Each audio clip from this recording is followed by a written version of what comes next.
हाँ जी मेरी ये खुशी है मेरा महाराज मेनू अमृत दी दात बख्शे। अमृत दी दात बख्शे जी, ठीक है जी।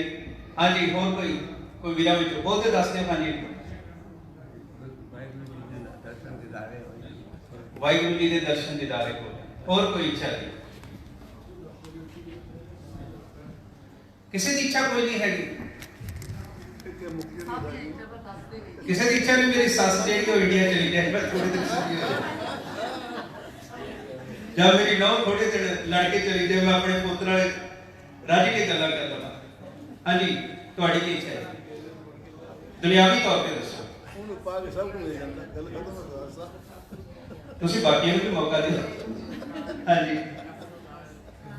बाजी पंथ खुशहाल नहीं दुनियावी तौर पे, ये दुनियावी तौर पे ठीक है। और किसी की साड़ी इच्छा बहुत ने, पर असि संग रहे हैं गुरु की जोड़ी च भी मैं दसांगा ते की होएगा। मैनू नौकरी चाहिए है, मेरे बच्चे दे ग्रेड जेडे ने हाईएस्ट आ रहे। So many demands you have in your mind and you have to explain if you want. हाँ जी, और की इच्छा? भैणों की इच्छावां ज्यादा होंगी, पर बिल्कुल चुप ने भी मैं नहीं दसनी, मैं अरदास करके पौन पा देना भी मैनू कहते हैं खुशी नहीं। कोई चाहता साढ़े चो कि साढ़े बच्चे ने जिहड़े ने ऐतकी ओनू 5+ जिहड़ा 11+ जिहड़ा पास कर दे, हाथ खड़े करो जिन्हां दे बच्चे की इच्छा होगी असीं 11+ जिहड़ा पास करो। एक बाकी दी इच्छा यार फिर दसो, लिख दिओ जी। और जी, हाँ जी, नहीं मैं हैप्पीनेस जी है ना, भावें टैंपरेरी है, भावें असं उत्ते कंक्लूजन पे पहुंचांगे। अजे असं सफर शुरू किया है, अजे खत्म नहीं किया। और जी,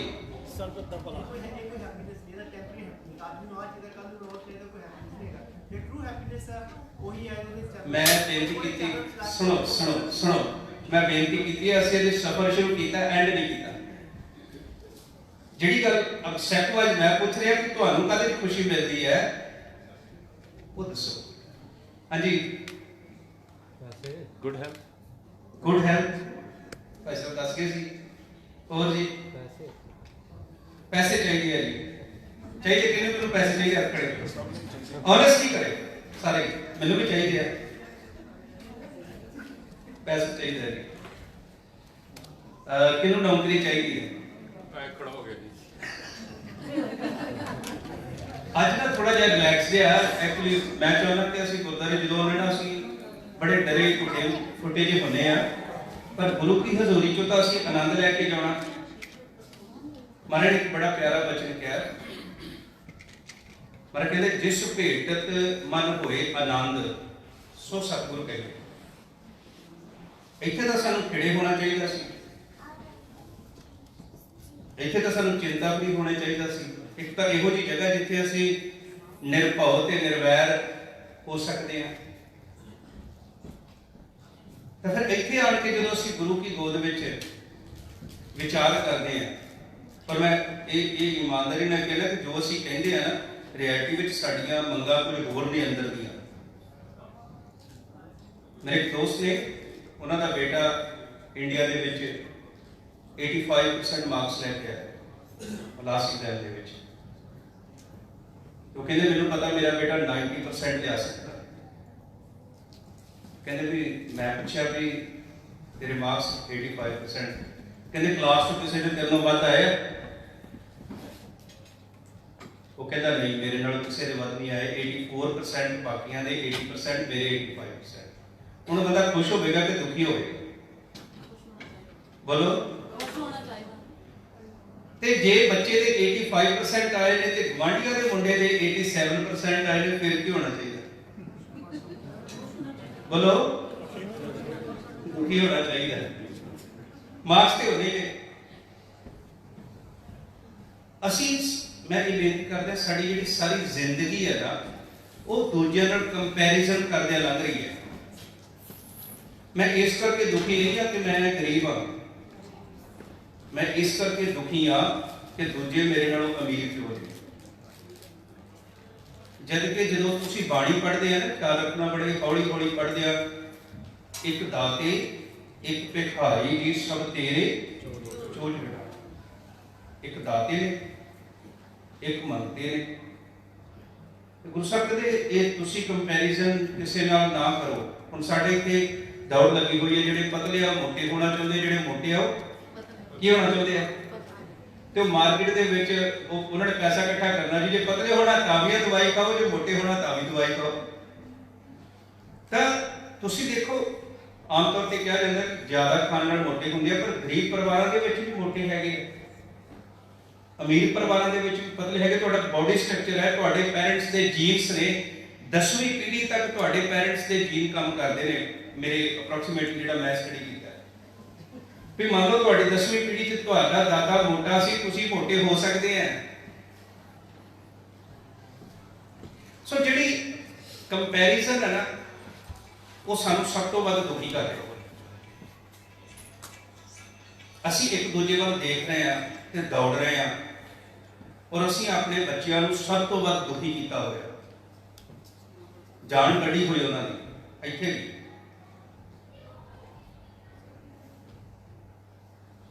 ਮੈਨੂੰ ਇੱਕ ਨਿੱਕੀ ਜਿਹੀ ਕਹਾਣੀ ਚੇਤੇ ਹੈ, ਤੁਸੀਂ ਸੁਣੀ ਹੋਈ ਸਾਰਿਆਂ ਨੇ, ਉਹ ਬਾਂਦਰ ਦੀ ਤੇ ਟੋਪੀ ਵਾਲੇ ਦੀ ਕਹਾਣੀ। ਇੰਡੀਆ ਤੋਂ ਜਿੰਨੇ ਆਏ ਉਹਨਾਂ ਨੇ ਸੁਣੀ ਹੋਈ ਹੈ, ਸੁਣੀ ਹੈ ਨਾ।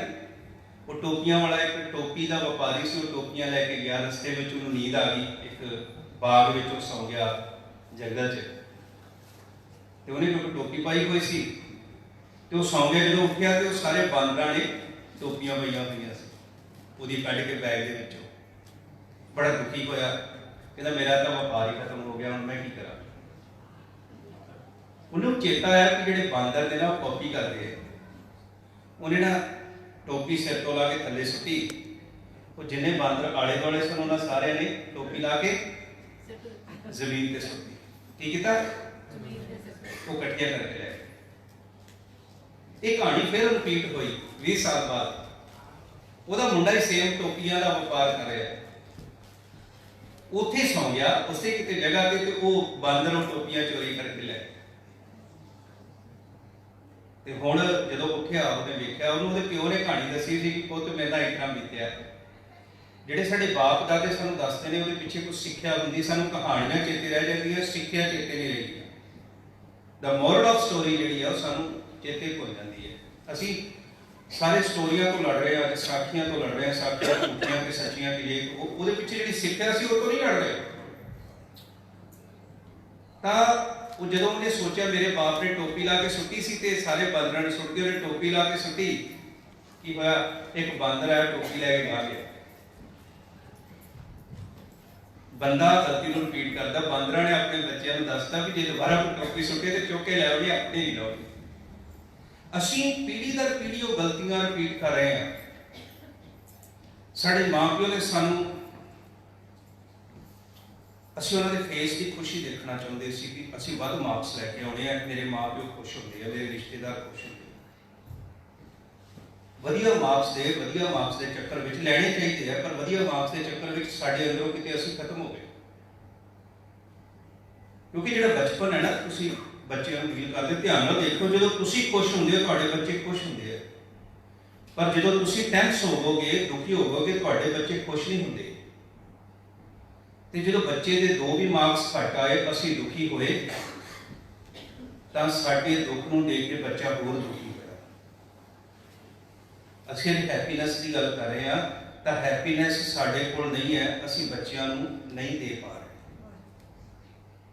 ਇਹ ਜੋ ਕੁਝ ਤੁਸੀਂ ਆ ਸਾਰਾ ਲਿਖਿਆ ਹੈ, big house, health, Amrit, Waheguru ਦਰਸ਼ਨ, ਇਹ kids academy, performance, money, job and all the things, these are the material of happiness, but it's not happiness. ਸਾਡੇ ਵਿੱਚੋਂ ਬਹੁਤ ਸਾਰਿਆਂ ਕੋਲ ਵੱਡੇ ਘਰ ਹੋਣਗੇ ਪਰ ਖੁਸ਼ ਨਹੀਂ ਹੈ, honestly ਖੁਸ਼ ਨਹੀਂ ਹੈ।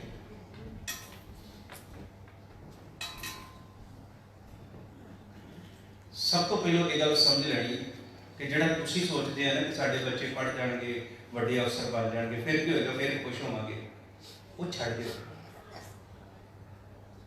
ਅਸੀਂ ਇੱਥੇ ਸੈਟਲ ਹੋ ਗਏ, ਸਾਡੇ ਮਾਂ ਪਿਓ ਨੂੰ ਉਹਦੇ ਨਾਲ ਕੋਈ ਭਾਵ ਨਹੀਂ। ਜਿਹੜੇ ਇੰਡੀਆ 'ਚ ਬੈਠੇ ਹੋਏ, ਜਿਹੜੇ ਇੱਥੇ ਬੈਠੇ ਹੋਏ ਆ, ਪੈਰੈਂਟਸ ਜਿਹੜੇ ਨੇ ਬੜੇ ਦੁਖੀ ਨੇ। ਜਿਹੜੇ ਕੱਲ ਨੂੰ ਤੁਸੀਂ ਏਮ ਕੋਈ ਬਣਾਇਆ ਹੋਇਆ, ਸਾਡੇ ਵਿੱਚੋਂ ਕਿਸੇ ਨੇ ਵੀ ਬਣਾਇਆ ਹੋਇਆ, ਉਹ ਕੱਲ ਦੀ ਅਸੀਂ ਉਡੀਕ ਕਰ ਰਹੇ ਹਾਂ ਕਿ ਕੱਲ ਖੁਸ਼ ਹੋਵਾਂਗੇ। ਮੇਰੇ ਇੱਕ ਦੋਸਤ ਨੇ, ਉਹਨਾਂ ਨੇ ਸਰਕਾਰੀ ਜੌਬ ਅਪਲਾਈ ਕੀਤੀ, ਉਹਨਾਂ ਨੂੰ ਨਹੀਂ ਮਿਲੀ। So he is waiting from last 6 month. ਤੇ ਉਹਨੇ ਕੀ ਕੀਤਾ, ਉਹਨੇ ਉਹ ਕੰਮ ਛੱਡ ਕੇ ਤੇ ਕੈਟਰਿੰਗ ਦਾ ਕੰਮ ਸ਼ੁਰੂ ਕਰ ਦਿੱਤਾ, ਘਰੇ ਖਾਣਾ ਬਣਾ ਕੇ ਵੇਚਣਾ। ਤਾਂ ਉਹ ਜੌਬ ਨੂੰ ਅਜੇ ਵੀ ਨਹੀਂ ਮਿਲੀ, ਪਰ ਕਹਿੰਦਾ ਕਿ ਮੈਂ ਹਰ ਮਹੀਨੇ 3-4 ਹਜ਼ਾਰ ਪਾਉਂਡ ਕਮਾ ਰਿਹਾ ਹਾਂ। ਤੇ ਜੇ ਉਹ ਇਹ ਸੋਚਦਾ ਰਹਿੰਦਾ ਕਿ ਮੈਨੂੰ ਜੌਬ ਮਿਲੇਗੀ, ਮੈਂ ਫਿਰ ਖੁਸ਼ ਹੋਵਾਂਗਾ, ਉਹਨਾਂ ਚਿਰ ਮੈਂ ਵਿਹਲਾ ਹੀ ਰਹਾਂ। ਇਹ ਸਾਡੀ ਜ਼ਿੰਦਗੀ ਦਾ ਸਭ ਤੋਂ ਵੱਡਾ ਦੁੱਖ ਹੈ। ਅਬ ਸਿਆਣੇ ਤੁਸੀਂ ਬਜ਼ੁਰਗ ਬੈਠੇ ਹੋਏ 60+, ਤਾਂ ਨਾਰਮਲੀ ਮੈਂ ਗੁਰਦੁਆਰੇ ਵਿੱਚ ਜਾਣਾ, ਉੱਥੇ ਜਿਹੜੇ 70 ਸਾਲ ਤੋਂ ਉੱਪਰ ਦੇ ਲੋਕ ਸਾਰੇ ਚਾਹ ਪੀਂਦੇ ਹੁੰਦੇ ਆ ਬੈਠੇ ਹੋਏ, ਜਾਂ ਗੱਲਾਂ ਕਰਦੇ ਹੁੰਦੇ ਆ ਵੀ ਕੀ ਕਰੀਏ। ਤਾਂ ਸਾਨੂੰ ਸਿੱਖ ਇਤਿਹਾਸ ਵਿੱਚ ਦੇਖਣਾ ਪੈਣਾ 73 ਸਾਲ ਦੀ ਉਮਰ ਵਿੱਚ ਧੰਨ ਗੁਰੂ ਅਮਰਦਾਸ ਮਹਾਰਾਜ ਗੁਰੂ ਬਣਦੇ ਨੇ। ਵਿਚਾਰਨ ਕਰਿਆ ਸਤਨਾਮ, ਗੱਲ ਨੂੰ ਸਮਝ ਲੈਣਾ, ਮੈਂ ਹੈਪੀਨੈਸ ਦੀ ਗੱਲ ਕਰ ਰਿਹਾ।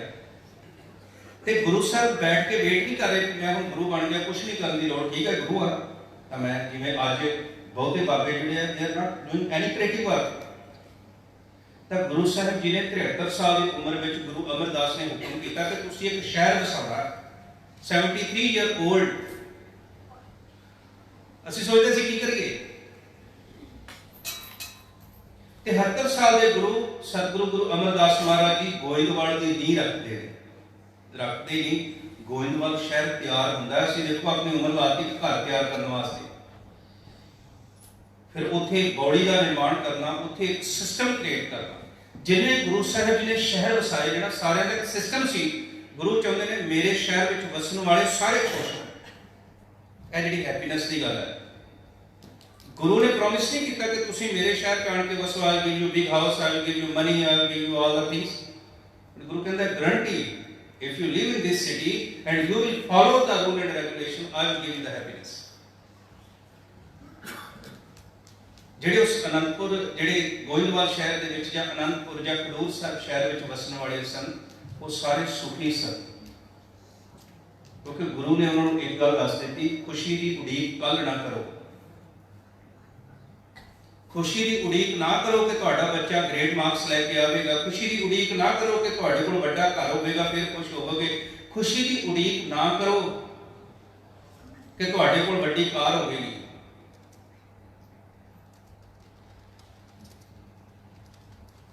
ਜ਼ਿੰਦਗੀ ਇਸ ਤਰ੍ਹਾਂ ਨਹੀਂ ਹੈ ਜਿਸ ਤਰ੍ਹਾਂ ਅਸੀਂ ਚਾਹੁੰਦੇ ਹਾਂ। ਇਹੋ ਹੀ ਅਗਿਆਨਤਾ ਹੈ ਕਿ ਅਸੀਂ ਗੁਰਦੁਆਰੇ ਜਾਣ ਤੋਂ ਬਾਅਦ ਵੀ ਦੁਖੀ ਹਾਂ।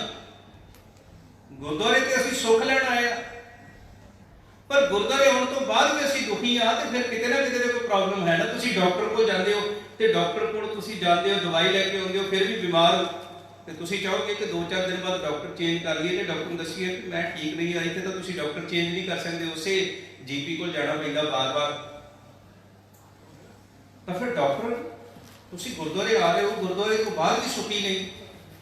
ਇੱਥੋਂ ਲੰਗਰ ਚੋਂ ਉਤਰਦੇ ਅਸੀਂ ਦੁਖੀ ਹੋ ਜਾਂਦੇ ਇੱਕ ਦੂਜੇ ਨੂੰ ਵੇਖ ਕੇ। ਇੱਕ ਏਮ ਗੁਰਦੁਆਰੇ ਲੈ ਕੇ ਆਉਣਾ ਸਿੱਖੀਏ। ਔਰ it's a law of your life, it's a law of nature. ਜੋ ਤੁਸੀਂ ਦੂਜਿਆਂ ਨੂੰ ਦਵੋਗੇ, ਦੂਜੇ ਤੁਹਾਨੂੰ ਵਾਪਸ ਕਰਨਗੇ। ਅੱਜ ਨਹੀਂ ਕਰਨ, ਕੱਲ ਨੂੰ ਕਰਨਾ ਪਏਗਾ। ਜੇ ਮੈਂ ਹੱਸ ਕੇ ਤੁਹਾਡੇ ਨਾਲ ਫਤਿਹ ਬੁਲਾ ਰਿਹਾ, ਤੁਹਾਡਾ ਹਾਲ ਚਾਲ ਪੁੱਛ ਰਿਹਾ, ਤੇ ਤੁਹਾਨੂੰ ਚੰਗਾ ਲੱਗੇਗਾ ਕਿ ਬੁਰਾ ਲੱਗੇਗਾ? ਸਾਰੇ ਉੱਚੀ ਬੋਲੋ। ਇਹੋ ਹੀ ਆਸ ਮੈਂ ਤੁਹਾਡੇ ਤੋਂ ਕਰਦਾ। ਸਾਡੇ ਚ ਮੁਸ਼ਕਿਲ ਇਹ ਹੈ, ਅਸੀਂ ਚਾਹੁੰਦੇ ਦੂਜੇ ਮੈਨੂੰ ਖੁਸ਼ੀ ਦੇਣ, ਮੈਂ ਦੂਜਿਆਂ ਨੂੰ ਦੁੱਖ ਦੇਵਾਂ। ਮਹਾਰਾਜ ਜੀ ਕਹਿ ਲਗੇ ਆਪੇ ਬੀਜ ਆਪੇ। ਮੈਨੂੰ ਕਈ ਵਾਰੀ ਫੈਮਿਲੀਜ਼ ਮਿਲਦੀਆਂ ਨੇ, ਉਹਨਾਂ ਦੇ ਪਰਿਵਾਰਾਂ ਦੀ ਪ੍ਰੋਬਲਮ ਹੁੰਦੀ ਹੈ, ਕਈ ਸਮਝਦੇ ਨੇ ਕਿ ਮੈਂ ਉਹਨਾਂ ਨੂੰ ਸਹੀ ਗਾਈਡ ਕਰ ਸਕਦਾ ਹੈ, ਪਰ ਮੈਂ ਕਹਿੰਦਾ ਉਹਨਾਂ ਨੂੰ ਗੁਰੂ ਜੋ ਕਹਿੰਦੇ ਨੇ ਮੈਂ ਕੋਸ਼ਿਸ਼ ਕਰਦਾ ਤੁਹਾਡੇ ਤੱਕ ਪਾਸ ਕਰਨ ਦੀ। ਤਾਂ ਇੱਕ ਫੈਮਿਲੀ ਵਿੱਚ ਬੈਠਿਆ ਗੱਲ ਚੱਲੀ ਕਿ ਜਿਹੜੇ ਮੇਰੇ ਹਸਬੈਂਡ ਨੇ ਨਾ, ਇਹਨਾਂ ਦਾ ਗੁੱਸਾ ਬੜਾ ਭੈੜਾ। ਮੈਂ ਹਰ ਵੇਲੇ ਦੁਖੀ ਰਹਿੰਦੀ ਹਾਂ ਇਸ ਗੱਲ ਤੋਂ ਕਿ ਉਹਦਾ ਗੁੱਸਾ ਬੜਾ ਭੈੜਾ। ਹਰ ਇੱਕ ਹਸਬੈਂਡ, ਹਰ ਇੱਕ ਵਾਈਫ ਦੇ ਵਿੱਚ ਕੋਈ ਨਾ ਕੋਈ ਐਸਾ ਜਿਹੜਾ ਹੈ ਔਗਣ ਹੈ ਕਿ ਅਸੀਂ ਉਹਨੂੰ ਚੇਤੇ ਕਰਕੇ ਦੁਖੀ ਹੁੰਦੇ ਆ ਨਾ। ਹਾਂ ਜਾਂ ਨਾ ਉੱਚੀ ਬੋਲ ਦੋ। ਹਾਂਜੀ। ਹੁਣ ਦੱਸਣਾ ਤੇ ਕਿਸੇ ਨੇ ਵੀ ਉੱਚੀ ਬੋਲ ਕੇ ਮੈਂ ਦੁਖੀ ਆ, ਕਿਉਂਕਿ ਰੋਟੀ ਵੀ ਤਾਂ ਖਾਣੀ ਹੈ ਘਰ ਜਾ ਕੇ। ਹਨਾ, ਜੇ ਦੱਸਣ ਲੱਗ ਪਏ ਤਾਂ ਫਿਰ ਤਾਂ ਗਈ ਗੱਲ। ਹੁਣ ਇਹਨੂੰ ਉਲਟਾ ਲੈ, ਗੱਲ ਹੈਪੀਨੈਸ ਦੀ ਚੱਲ ਰਹੀ ਹੈ। ਇੱਕ ਗੱਲ ਸਮਝ ਲੈਣੀ, ਜ਼ਿੰਦਗੀ ਮੇਰੇ ਅਨੁਸਾਰ ਨਹੀਂ ਚੱਲਣੀ, ਮੇਰੇ ਅਨੁਸਾਰ ਆਲੇ ਦੁਆਲੇ ਦੀਆਂ ਘਟਨਾਵਾਂ ਨਹੀਂ ਹੋਣੀਆਂ, ਮੇਰੇ ਅਨੁਸਾਰ ਦੂਜਿਆਂ ਦੇ ਸੁਭਾਅ ਨਹੀਂ ਬਦਲਣਾ। ਬਸ ਮੈਂ ਆਪਣੀ ਜ਼ਿੰਦਗੀ ਨੂੰ ਬਦਲਣਾ ਹੈ। ਜੇ ਮੇਰੇ ਹਸਬੈਂਡ ਜਾਂ ਵਾਈਫ ਦੇ ਵਿੱਚ ਇੱਕ ਔਗਣ ਹੈ ਤਾਂ ਧਿਆਨ ਨਾਲ ਦੇਖਣਾ, ਉਹਦੇ ਵਿੱਚ ਬਹੁਤ ਸਾਰੇ ਗੁਣ ਵੀ ਹੈ। ਉਚਾਰਨ ਕਰਿਓ ਸਤਿਨਾਮ। ਇੱਥੇ ਖਲੋ ਕੇ ਜਾ। ਹੁਣ ਸੋਚੋ ਇੱਥੇ ਤੁਹਾਡੇ ਹਸਬੈਂਡ ਵਿੱਚ, ਤੁਹਾਡੀ ਵਾਈਫ ਵਿੱਚ ਕਿੰਨੀਆਂ ਚੰਗੀਆਂ ਕੁਆਲਿਟੀਆਂ ਨੇ। ਇੱਥੇ ਸੋਚੋ, ਤੁਸੀਂ ਖੁਸ਼ ਹੋ ਜਾਓਗੇ। ਹੋ ਰਹੇ ਹੋ ਨਾ? ਬੋਲੋ ਆ ਜਾਣਾ। ਹੋ ਰਿਹਾ ਹੈ ਨਾ? ਠੀਕ ਹੈ। ਪੈਸੇ ਮੇਰੇ ਲਈ ਜ਼ਿਆਦਾ ਖਰਚ ਹੁੰਦਾ ਹੈ, ਜਾਂ ਮੇਰੀ ਕੇਅਰ ਕਰਦਾ ਹੈ, ਜਾਂ ਮੈਨੂੰ ਜਦੋਂ ਲੋੜ ਹੁੰਦੀ ਹੈ ਮੇਰੇ ਨਾਲ ਖੜਦਾ, ਠੀਕ ਹੈ। ਐਸੇ ਬੱਚਿਆਂ ਨੂੰ ਉਹਨਾਂ ਦੇ ਪੈਰੈਂਟਸ, ਬੱਚੇ ਕਦੀ ਪੈਰੈਂਟਸ ਤੋਂ ਖੁਸ਼ ਨਹੀਂ ਹੁੰਦੇ। ਮੇਰਾ ਬੇਟਾ ਆਮ ਤੌਰ ਤੇ ਨਾ ਕੁਝ ਬੱਚੇ ਵੀਡੀਓ ਬਣਾ ਕੇ ਪਾਉਂਦੇ ਨੇ YouTube ਤੇ ਕਿ ਇੰਡੀਅਨ ਪੈਰੈਂਟਸ ਇਸ ਤਰ੍ਹਾਂ ਦੇ ਨੇ, ਪਾਕਿਸਤਾਨੀ ਪੈਰੈਂਟਸ ਨੇ, ਕਹਿੰਦਾ ਦੇਖੋ ਦਿਸ ਦਾ ਰਿਐਲਿਟੀ ਆਫ ਪੈਰੈਂਟਸ। ਤਾਂ ਮੈਨੂੰ ਕਹਿਣਾ ਨਾ ਕਦੇ ਬ੍ਰਿਟਿਸ਼ ਪੈਰੈਂਟਸ ਨੇ ਵੀ ਦੇਖ 18 ਸਾਲ ਤੋਂ ਬਾਅਦ ਬੱਚੇ ਨੂੰ ਘਰੋਂ ਕੱਢ ਦਿੰਦੇ, ਜਾ ਕਮਾ ਤੇ ਖਾ, ਤੁਹਾਨੂੰ ਤਾਂ ਘਰੇ ਬਿਠਾਇਆ ਹੋਇਆ। ਤੁਸੀਂ ਲਾਈਫ ਨੂੰ ਪੋਜ਼ਿਟਿਵ ਲੈਣਾ ਕਿ ਨੈਗੇਟਿਵ ਲੈਣਾ, ਇਹ ਤੁਹਾਡੇ ਤੇ ਡਿਪੈਂਡ ਕਰਦਾ ਹੈ। ਇਸ ਦੁਨੀਆ ਵਿੱਚ ਕੰਢੇ ਵੀ ਨੇ, ਫੁੱਲ ਵੀ ਨੇ, ਤੇ ਰੱਬ ਨੇ ਤੁਹਾਡੇ ਤੇ ਚੋਇਸ ਛੱਡ ਦਿੱਤੀ ਹੈ। ਚੁਣਨੇ ਤੁਸੀਂ, ਰੱਬ ਨੇ ਨਹੀਂ ਚੁਣ ਕੇ ਦਿੱਤੇ। ਮਹਾਰਾਜ ਕਹਿੰਦੇ ਜਾ ਤੈਨੂੰ ਬਾਗ 'ਚ ਛੱਡ ਦਿੱਤਾ, ਇਹ ਦੁਨੀਆ ਰੂਪੀ ਬਾਗ ਵਿੱਚ, ਹੁਣ ਤੂੰ ਦੇਖ ਤੂੰ ਕੀ ਚੁਣਨਾ ਚਾਹੁੰਦਾ ਹੈ। ਅਸੀਂ ਸਾਰੇ ਕੰਢੇ ਹੀ ਚੁਣ ਰਹੇ ਹਾਂ ਤੇ ਉਹਦਾ ਬਲੇਮ ਅਸੀਂ ਦੂਸਰਿਆਂ ਤੇ ਦੇ ਰਹੇ ਹਾਂ। ਸਾਰੀ ਦੁਨੀਆ ਸਾਡੇ ਮੁਤਾਬਕ ਨਹੀਂ ਹੋਵੇਗੀ, ਪਰ ਜਿੱਦਣ ਅਸੀਂ ਗੁਰੂ ਮੁਤਾਬਕ ਹੋ ਗਏ, ਜ਼ਿੰਦਗੀ ਵਿੱਚ ਖੁਸ਼ੀ ਉਸ ਦਿਨ ਸ਼ੁਰੂ ਹੋ ਜਾਏਗੀ। ਉਚਾਰਨ ਕਰੇ ਸਤਿਨਾਮ। ਇੱਕ ਹੋਰ ਗੱਲ ਕਰਦੇ ਹਾਂ, ਮੈਨੂੰ ਕਹਾਣੀ ਇੱਕ ਬੜੀ ਵਧੀਆ ਯਾਦ ਆਈ ਹੈ। ਕੋਈ ਰਾਜਾ ਸੀ, ਉਹ ਆਪਣੇ ਮੰਤਰੀ ਨਾਲ ਜਾ ਰਿਹਾ ਸੀ। ਜਿਹੜੇ ਅਮੀਰ ਲੋਕ ਹੁੰਦੇ ਨੇ ਨਾ, ਬਹੁਤ ਘੱਟ ਖੁਸ਼ ਹੁੰਦੇ ਆ। ਇਸ ਕਰਕੇ ਦਿਲ ਦੇ ਅਮੀਰ ਹੋਣ ਦੀ ਕੋਸ਼ਿਸ਼ ਕਰਨਾ। ਬਾਹਰ ਦੀ ਅਮੀਰੀ ਗਰੀਬੀ ਆਉਂਦੀ ਜਾਂਦੀ ਰਹਿੰਦੀ ਹੈ। ਬਾਹਰ ਦੀ ਅਮੀਰੀ ਅੱਜ ਹੈ, ਕੱਲ ਨਹੀਂ ਹੋਵੇਗੀ, ਪਰ ਜਿਨ੍ਹਾਂ ਕੋਲ ਅੰਦਰ ਦੀ ਅਮੀਰੀ ਹੈ ਉਹ ਸਦਾ ਅਮੀਰ ਹੀ ਰਹਿੰਦੇ। ਜਿਨ ਕੈ ਪੱਲੇ ਧਨ ਵਸੈ, ਤਿਨ ਕਾ ਨਾਉ ਫਕੀਰ, ਜਿਨ ਕੈ ਹਿਰਦੈ ਤੂੰ ਵਸੈ, ਤੇ ਨਰ ਗੁਣੀ ਗਹੀਰੋ। ਗੁਣਾਂ ਦੇ ਖਜ਼ਾਨੇ ਨੇ। ਉਹ ਰਾਜਾ ਕੀ ਦੇਖਦਾ ਕਿ ਸਾਹਮਣੇ ਪੈਲੀਆਂ 'ਚ ਇੱਕ ਜੱਟ ਕੰਮ ਕਰਦਾ, ਬੜਾ ਖੁਸ਼ ਹੈ। ਉਹਦੇ ਬੱਚੇ ਵੀ, ਉਹਦੇ ਘਰ ਵਾਲੇ ਵੀ, ਸਾਰੇ ਖੁਸ਼, ਖੁਸ਼ੀ ਨਾਲ ਵਾਹੀ ਕਰਨ ਦੇ। ਰਾਜਾ ਆਪਣੇ ਮੰਤਰੀ ਨੂੰ ਕਹਿੰਦਾ ਕਿ ਮੈਂ ਰਾਜਾ ਹੋ ਕੇ ਵੀ ਦੁਖੀ ਆ, 100 ਟੈਨਸ਼ਨਾਂ ਨੇ, ਇਹ ਵਾਹੀ ਕਰਦੇ ਹੋਏ ਵੀ ਸੁਖੀ ਨੇ, ਗੱਲ ਕੀ ਹੈ? ਉਹ ਕਹਿੰਦਾ ਗੱਲ ਇਹ ਹੈ ਕਿ ਇਹ ਅਜੇ 99 ਕਲੱਬ ਦੇ ਵਿੱਚ ਨਹੀਂ ਆਏ। ਉਹ ਕਹਿੰਦਾ ਕਿ ਉਹ 99 ਕਲੱਬ ਕੀ ਹੁੰਦਾ? ਕਹਿੰਦਾ ਤੂੰ ਇਸ ਤਰ੍ਹਾਂ ਕਰ, ਮੈਨੂੰ 99 ਸੋਨੇ ਦੀਆਂ ਮੋਹਰਾਂ ਦੇ ਦੇ, 99 ਗੋਲਡ ਕੋਇਨ, ਤਾਂ you will see after 6 months what is the 99 club। ਧਿਆਨ ਨਾਲ ਸੁਣਨਾ। ਉਹਨੇ ਰਾਜੇ ਨੇ ਦਿੱਤੇ 99 ਸੋਨੇ ਦੇ ਸਿੱਕੇ, ਉਹਨੇ ਬੈਗ 'ਚ ਪਾਏ, ਸਵੇਰੇ ਉਸ ਕਿਸਾਨ ਦੇ ਬੂਹੇ ਅੱਗੇ ਮੰਤਰੀ ਨੇ ਰੱਖ ਦਿੱਤੇ। ਉਹ ਜੱਟ ਸਵੇਰੇ ਉੱਠਿਆ, ਉਹਨੇ ਵੇਖਿਆ ਵੀ ਕੋਈ ਝੋਲਾ ਪਿਆ, ਉਹਨੇ ਵੇਖਿਆ ਆਵਾਜ਼ ਸੋਨੇ ਦੀਆਂ ਮੋਹਰਾਂ, ਗੱਲ ਬਣ ਗਈ ਅੱਜ ਤਾਂ। ਤੁਸੀਂ ਸੋਚੋ ਤੁਹਾਡੇ ਬੂਹੇ ਕਿ 99 ਇੱਕ ਬੈਗ ਪਿਆ ਹੋਏ ਸੋਨੇ ਦੀਆਂ ਮੋਹਰਾਂ ਦਾ, ਕਿਹੜਾ ਵੀ ਚਾਹੁੰਦਾ? ਇੱਥੋਂ ਤੱਕ ਜਿਸ ਰਾਵਣ ਨੂੰ ਕੱਲ ਲੋਕੀ ਸਾੜ ਕੇ ਆਏ ਨੇ, ਰਾਵਣ ਦੀ ਸੋਨੇ ਦੀ ਮੂਰਤੀ ਰੱਖ ਦਿਓ ਤੇ ਰਾਮ ਦੀ ਪੱਥਰ ਦੀ ਮੂਰਤੀ ਰੱਖ ਦਿਓ, ਕੋਈ ਰਾਵਣ ਦੀ ਮੂਰਤੀ ਛੱਡ ਕੇ ਜਾਊਗਾ ਤੇ ਗੱਲ ਕਰਿਓ। ਇਸ ਬਾਹਰੀ ਰੂਪ ਵਿੱਚ ਅਸੀਂ ਧਰਮੀ ਹਾਂ।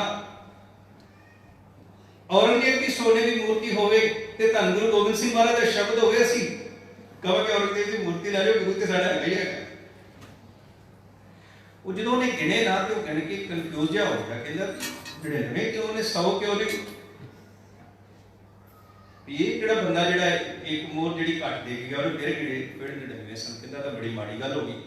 ਹੁਣ ਜਿਹੜਾ ਜੱਟ ਬੜਾ ਖੁਸ਼ ਸੀ, ਜਿਹਨੂੰ ਵੇਖ ਕੇ ਰਾਜਾ ਵੀ ਜਿਹੜਾ ਸੀ ਉਹ ਈਰਖਾ ਵਿੱਚ ਆ ਗਿਆ। ਉਹਨੂੰ ਸੋਚਦਾ ਵੀ ਇੱਕ ਮੋਹਰ ਗਈ ਤੇ ਗਈ ਕਿੱਥੇ, ਉਹ ਗਲਤ ਕਿੱਥੇ ਹੈ? ਤੁਹਾਡੇ ਚ ਕੋਈ ਦੱਸੇਗਾ? ਹੱਥ ਖੜਾ। 99 ਮੋਹਰਾਂ ਨੇ, ਇੱਕ ਮੋਹਰ ਗਈ ਕਿੱਥੇ? ਉਹ ਟੈਂਸ ਹੋ ਗਿਆ, ਕਿੱਥੇ ਹੋ ਰਹਾ ਹੈ? ਐਕਸਪੈਕਟੇਸ਼ਨ ਨੂੰ ਭੁੱਲ ਗਿਆ ਤੇ ਹਾਂਜੀ ਕੰਪੈਰੀਜ਼ਨ ਕਰ ਰਿਹਾ। 99 ਨੂੰ ਭੁੱਲ ਗਿਆ ਤੇ ਭੁੱਲ ਗਿਆ, ਇੱਕ ਨੂੰ ਚੇਤੇ ਕਰ। ਕੰਪੈਰੀਜ਼ਨ ਕਰ ਲੈ। 10 ਵੀ ਹਿਰਲੇ ਵਾਲੀ ਗੱਲ ਇੱਕ ਹੁਣ ਉਹ ਕੀ ਸੋਚਦਾ 10-15 ਵਾਰੀ ਗਿਣ ਕੇ ਕਹਿੰਦਾ ਕੋਈ ਇੱਕ ਮੋਹਰ ਮੇਰੀ ਮਾਰ ਕੇ ਲੈ ਗਿਆ, ਇੱਕ ਮੋਹਰ ਮੇਰੀ ਚੁੱਕ ਕੇ ਲੈ ਗਿਆ, ਚੋਰੀ ਕਰਕੇ ਲੈ ਗਿਆ। ਹੁਣ ਕੀ ਕਰਦਾ ਉਹ ਕਹਿੰਦਾ ਚਲੋ ਇਹਦੀ ਹੁਣ 99 ਹੈਗੇ 100 ਪੂਰੀ ਕਰੀਏ। ਉਹ ਬਾਈ ਡਬਲ ਕਰਨੀ ਸ਼ੁਰੂ ਕਰ ਦਿੰਦਾ, ਹੋਰ ਮਿਹਨਤ ਕਰਨ ਲੱਗ ਪਿਆ। ਤੇ ਹੁਣ ਜਦੋਂ ਤੁਸੀਂ ਓਵਰਵਰਕ ਕਰਦੇ ਹੋ ਨਾ, ਓਵਰ ਟਾਈਮ ਕਰਦੇ ਹੋ, ਉਦੋਂ ਤੁਸੀਂ ਖੁਸ਼ ਨਹੀਂ ਹੁੰਦੇ, ਉਦੋਂ ਮਜਬੂਰ ਹੁੰਦੇ ਹੋ। ਖੁਸ਼ੀ ਨਾਲ ਕੋਈ ਓਵਰ ਟਾਈਮ ਨਹੀਂ ਕਰਦਾ। ਇਹ ਨਾ ਸੋਚੋ, ਇੱਕ ਗੱਲ ਚੇਤੇ ਰੱਖਣੀ ਕਿ ਤੁਸੀਂ ਕੰਮ ਕਰਕੇ ਖੁਸ਼ ਹੋਵੋਗੇ, ਖੁਸ਼ ਹੋ ਕੇ ਕੰਮ ਕਰੋਗੇ ਤੇ ਜੀਵਨ ਆਨੰਦਮਈ ਹੋਵੇਗਾ। ਉਚਾਰਨ ਕਰਿਓ ਸਤਨਾਮ। ਵੀ ਮੈਂ ਕੰਮ ਕਰਾਂ ਤੇ ਫਿਰ ਖੁਸ਼ ਹੋਵਾਂਗਾ, ਨਹੀਂ ਮੈਂ ਕੰਮ ਤੇ ਵੀ ਖੁਸ਼ ਹੋਣਾ ਹੈ। ਤੇ ਉਹ ਖੁਸ਼ੀ ਦਾ ਗੁਰੂ ਸਾਨੂੰ ਲੌਜਿਕ ਦੇ ਰਹੇ ਨੇ।